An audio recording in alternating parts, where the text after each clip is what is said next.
Hey, it's Pastor Dan from Dexter Gospel Church with another Proverbs Practical. Thanks for watching today. Our previous video warned us about two people that we must be careful about doing business with because they probably won't be able to pay their debts or keep their commitments. This next verse talks about or cautions us about the long-term effects of deception. We're in Proverbs chapter 20 and verse 17. Proverbs chapter 20 verse 17 says, "Bread of deceit is sweet to a man, but afterwards his mouth shall be filled with gravel." There's a double deception here. First, a man deceives, and then he is deceived. It's ironic that ultimately the person who deceives is always deceived themselves in the end. This is a person who thought they could benefit through deception.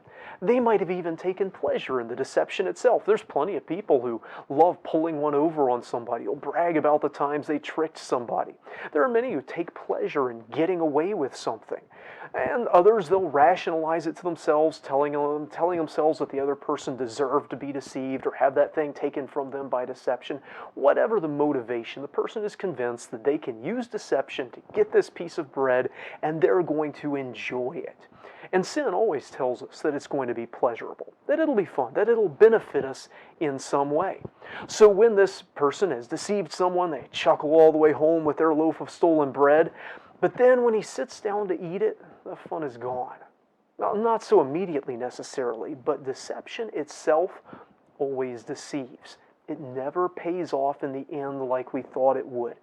The consequences of lying are always greater than the gains from lying. And so the person who deceived somebody himself was deceived, thinking that it would benefit him, help him, please him, but he finds no ultimate satisfaction in it. You might as well chew on gravel as expect to be pleasantly satisfied by things that you got from deceiving others. And is this really any surprise? When we dabble in deceit, we step into Satan's territory.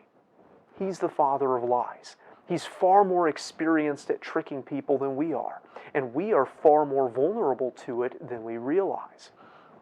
So when we play that game with Satan, we enter into the field of deception and think that we're going to come away the winner. Is it any surprise that we always lose ultimately?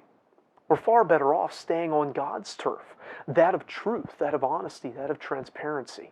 It may not seem like as much fun or as profitable or as easy at first, but it will always ultimately have a better result.